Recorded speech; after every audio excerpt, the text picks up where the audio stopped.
Oke, kembali lagi di channel Petani Monstera. Ya, kali ini melihat kondisi sekarang ya dalam masa pandemi ini, banyak teman-teman yang lagi di rumah ya, mungkin gabut dan ingin mempercantik rumahnya. Dan di samping saya ini salah satu primadona ya sekarang, salah satu yang dicari dan salah satu yang digemari karena perawatannya yang sangat mudah dan dia itu bisa di indoor. Jadi buat di dalam rumah, di ruang tamu itu sangat bagus sekali. Ya, ini adalah Monstera.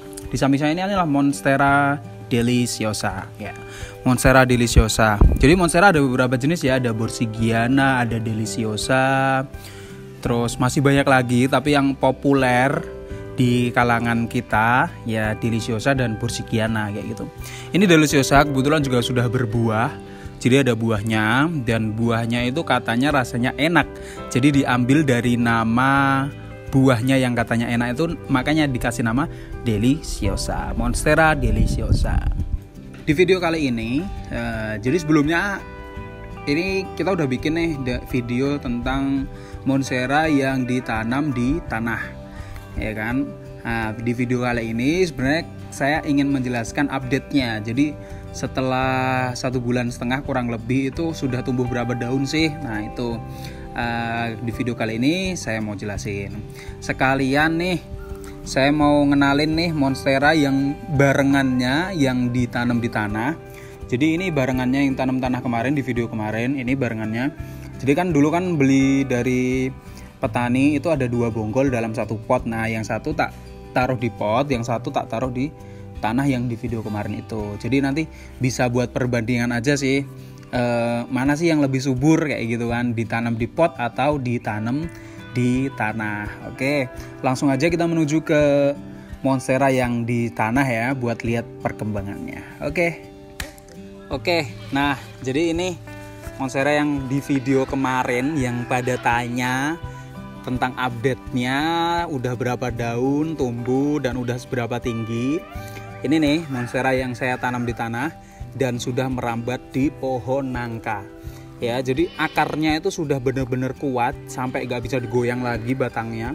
Jadi benar-benar sudah sangat menempel di pohon nangka kayak gitu. Jadi setelah 1,5 bulan, ya perkiraan kita bener ya kemarin, setiap 1 bulan tumbuh 2 daun baru.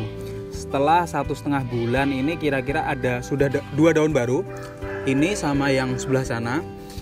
Ini daun terakhirnya, kemudian sekarang sudah tumbuh, sudah lahiran daun baru lagi, itu sudah kuncup ya. Nah, jadi seperti ini.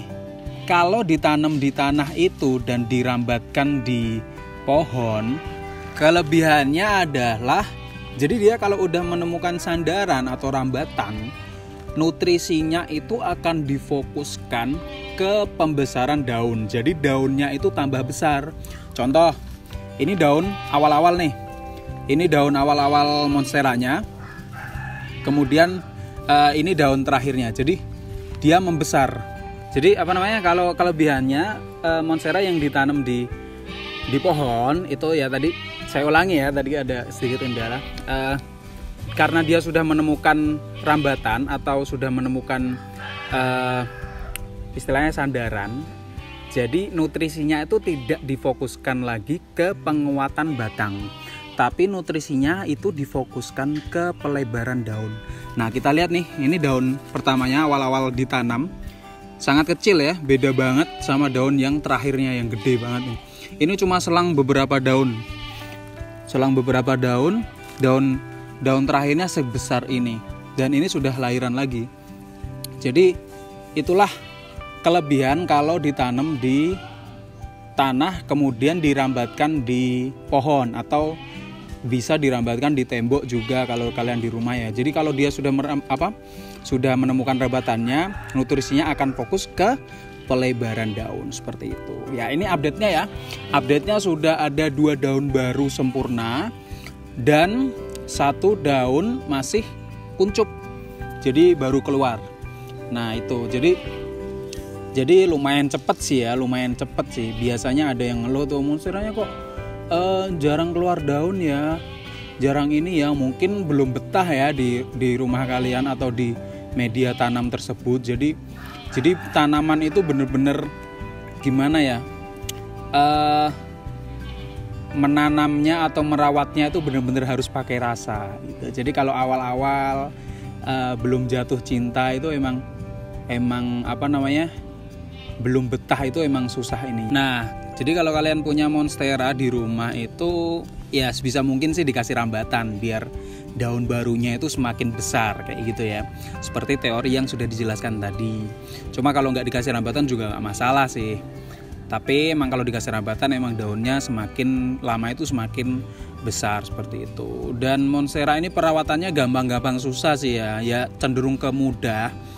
Karena dia nggak butuh banyak air, yang penting itu media poros, kemudian lingkungannya itu lembab, jadi tetap hangat, berangin dan lembab, sirkulasi udara juga harus bagus biar dia itu nggak jamuran seperti itu.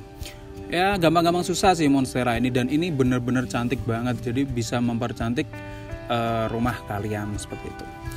Untuk video selanjutnya kita akan update lagi nih, kira-kira mungkin 1 bulan atau 2 bulan lagi ya, mungkin sudah tinggi lagi, sudah nambah 3 daun lagi, jadi udah semakin tinggi lagi. Dan ini kalau sudah beberapa bulan nanti dan sudah tinggi, nanti mungkin saya cacah ya, saya cacah dan akan saya bagikan ke teman-teman subscriber petani monstera gitu. Jadi nanti siapa yang mau cacahannya silahkan komentar.